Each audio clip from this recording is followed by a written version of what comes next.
Hi there, my name is Kaylee. Shea's out of town, but we're tackling some big debt in the Big Apple when she's here. Hello and happy Friday. Full disclosure, Giles is here, full disclosure. Come here. Full disclosure, I did all of this thinking I was recording, and I wasn't. And it's a real bummer because I even FaceTimed Shea, and it was really cute, and it's gone, unfortunately. Not gone, it was never there. I got sidetracked in the FaceTime and I didn't hit record, which is just a rookie move. So I do already know what's going to happen. Sorry. I undid what I could, but I'll talk you through the stuff that I didn't. I'm super bummed. But it is what it is. You know, these things happen. Giles is here for emotional support. Here's what you missed on Glee. So last week we went to Saratoga for Shea's brother's graduation from college. Lin-Manuel Miranda's parents were there, which was pretty cool. They were getting honorary degrees, which was kind of awesome. They gave a wonderful speech. Shea's brother graduated with a double major, and we had a good time in Saratoga Springs, New York for the weekend. Shea's parents paid for our lodging, so we spent way less than anticipated, which was very cool. And we went to that seafood boil with our friend Sophia, and that was awesome, and we spent more money than we intended to, but I don't regret it because everything was really worth it and delicious and wonderful, so that was very exciting. There was some overspending in date night, and there was some overspending in booze because of that night, and there was like $150 of overspending. I'm actually, part of me is like selfishly glad that part didn't record because it was a little rough, because also, you know, it feels like all of my clothing always goes out at the same time, so I had a desperate need for some shirts, so I bought some shirts, so clothing was also overspent a little bit. But I think pretty much everything else is as it was besides the overspending. I wasn't going to go back and recreate overspending. That feels fake. And I enjoy making this channel because it is my real life and it is holding me accountable, but recreating overspending feels like a bit much. So this is where we're at, friends. It's a double paycheck week. Shea and I both got paid. I promise in the other video that I recorded when she was on FaceTime, she gave me permission to budget without her. She is in Connecticut for work this week, and she says it's fine, but she reserves the right to make changes if necessary and requests that we fund our fund money the rest of the way. So I think that's it. That feels like it. Overspending covered already. Rent for June 1st, here. Rent for June 1st, already covered. 100% done, totally done. So now we're funding for July 1st, which means that, yes, we are finally funding a month ahead. June, rent, funded. July, rent, $80, soon to be $880, because on a double paycheck week, we fund $800 towards rent.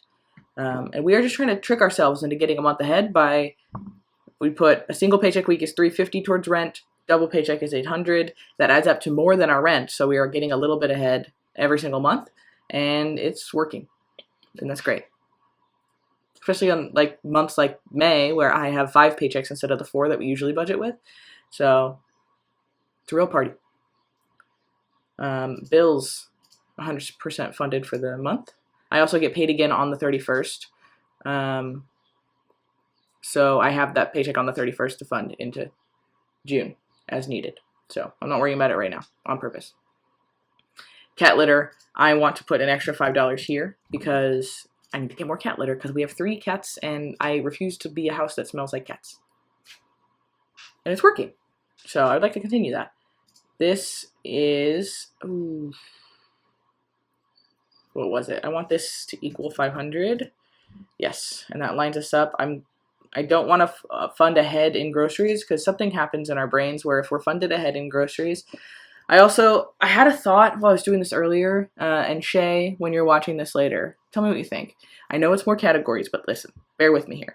What if we split groceries out into groceries week 1, groceries week 2, and so then we can fund ahead, but then it'll feel like we're stealing from the future if we spend ahead in groceries. Does that make sense?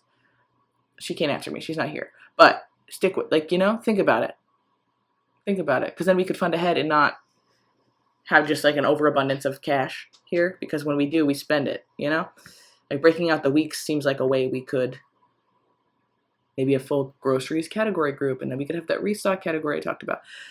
Something to think about for our June revisit of categories.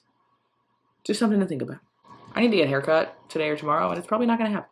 Transportation, I'm going to fully fund. I'm going over to Connecticut to see Shea and her parents tomorrow and help them with the graduation that Shea is working at, because the school that she works at is having their graduation, and it's a big to-do. I'm going to fully fund ordering food, and we're not going to spend all of it. And tickets, we want to go see every single show that for the, not 2024 Tony Awards, obviously, because that's in like a couple weeks, but the 2025 Tony Awards next year. I want to go see every single show that is nominated, which is a lot of shows. We don't even know what they all are yet, but I want to start beefing this up a little bit if possible. Underfunded, fun money. Got you, baby. Yes, buddy. So yeah, I spent $65 on new shirts because I needed them real bad. I was like not even making it a week, and like I'm out of shirts to wear in public. It's not good. That's why I'm wearing, this is my cousin's football team t-shirt. It's like 2 sizes too big. It is what it is. We will fund dance class, and Shea, future Shea, who watches this later, we gotta decide if we're gonna cap this or if you want to go start taking dance class or something, because we're just throwing money here. I don't remember what I did here. I love how now I've gotten to a point where I don't even really remember. This is $240. I think I funded everything but groceries, honestly. So gifts and giving, birthday gifts, Christmas gifts. I think splitting out birthday gifts and Christmas gifts was like the best thing we could have done, because now Christmas gifts is just rolling. It's stacking up. It's early in the year and it's still stacking up.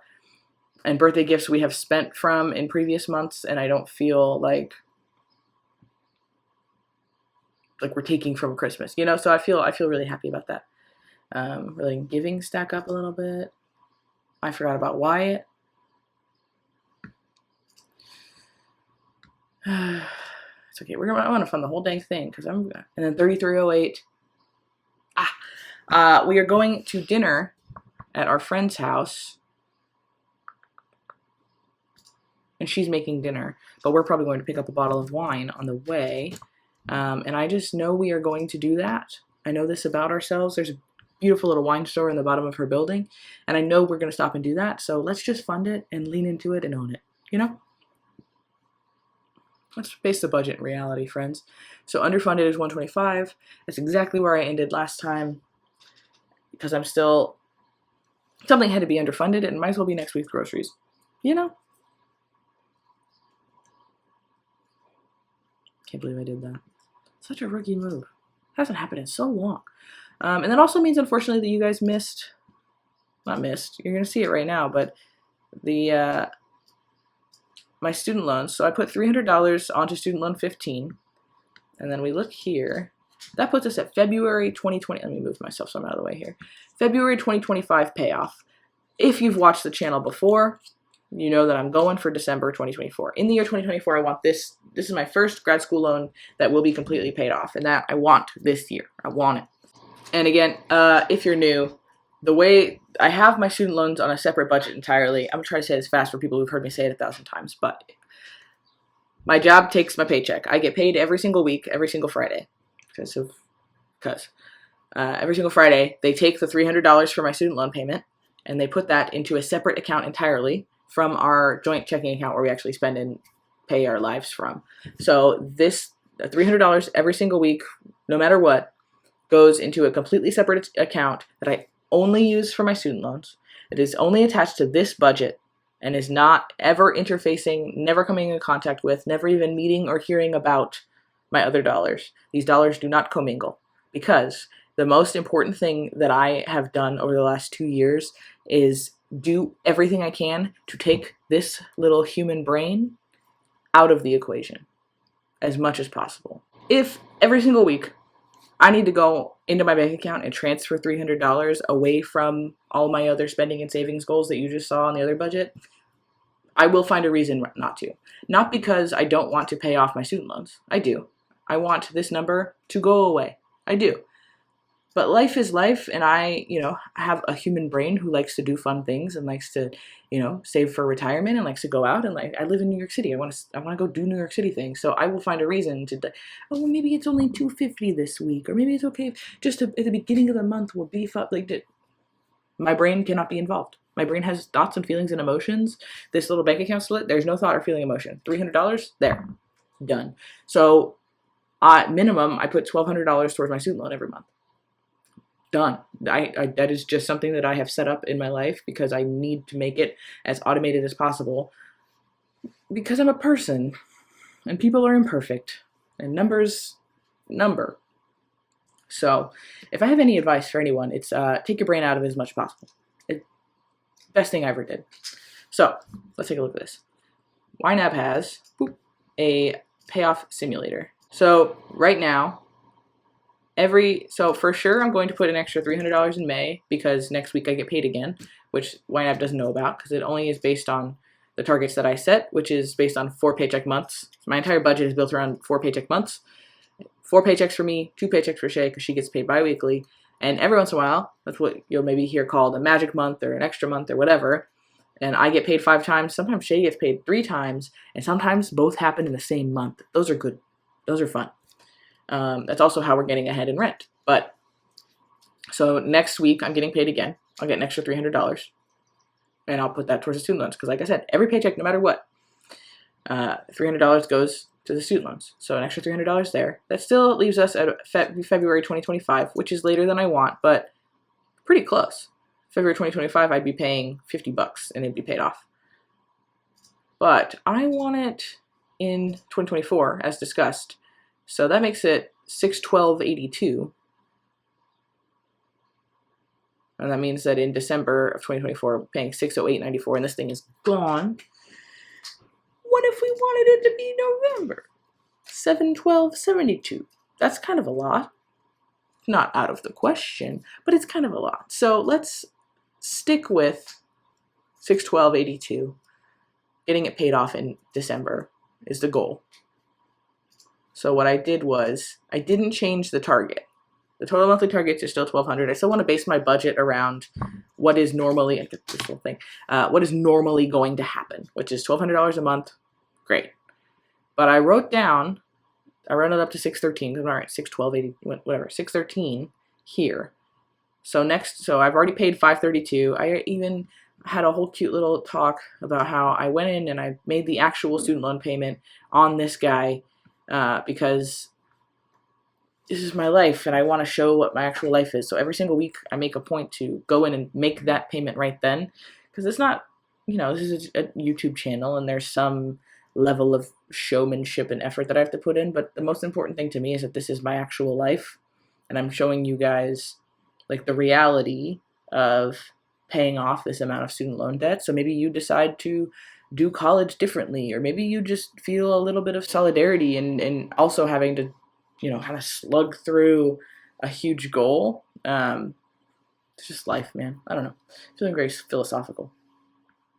So 613 will get us paid off by December, which is cool, which is nice, and which feels possible. Whereas if I was to bump this up to 715, Shea may be like, all right, it's too much now. We're taking too much out of the other budget. So that's the goal. 613, get that thing paid off. Maybe if we can really do a stretch, get this thing paid off, and then get student loan 6 knocked out also in the year 2024. That would be rad. I'm less focused on the undergrad loans, which is why this is still kind of just sitting here, even though I eyeball it every week. I look at it, but the grad loans, the interest rate is just so much higher that these guys, I know that they're beefy, and I know that I'm really setting myself up for a long ride starting with these, when I could just be bam, bam, bam, knocking these out. But while I have the motivation right now, and while I have the focus and the drive, which is, but I want to knock these down as much as possible. This guy, look at a user. Okay, I'm rambling now, which is hilarious because I already recorded this video, so now think about how much I probably rambled the first time. Holy cannoli. So, as always, we are getting kind of close to 1,000 subscribers-ish in the grand scheme of life. So if you haven't subscribed yet, I would really appreciate it. Anything we get from monetizing this channel, if you don't know, on YouTube, you can only monetize your channel once you hit 1,000 subscribers. So any money that came from monetizing this channel would go towards, you guessed it, those student loans. Because all of the things go towards the student loans. But if you are interested in a Q&A style video, we want to do those every so often, so drop any questions you have below. We're keeping track of those. And next Tuesday, I'm going to do the first installment of what for now I'm calling Little Book Club. So if you're interested, I've read the book We're Talking Millions by Paul Merriman and Richard Buck, 12 Ways to Supercharge Your Retirement. And I just want to talk about it a little bit and just what I thought. And then after this guy, because I just got this because I heard about him on a podcast, after this I'm going to read Die with Zero, which is another book that people have really recommended, and I want to keep that going. Maybe every month we can do a little book review, book club. So if you're interested, check that out. Check it out at your local library. That's where I got mine. That's all from me. Thanks very much. Have a wonderful day. Like and subscribe, as the people say, and I'll see you on the other side. Have a good one.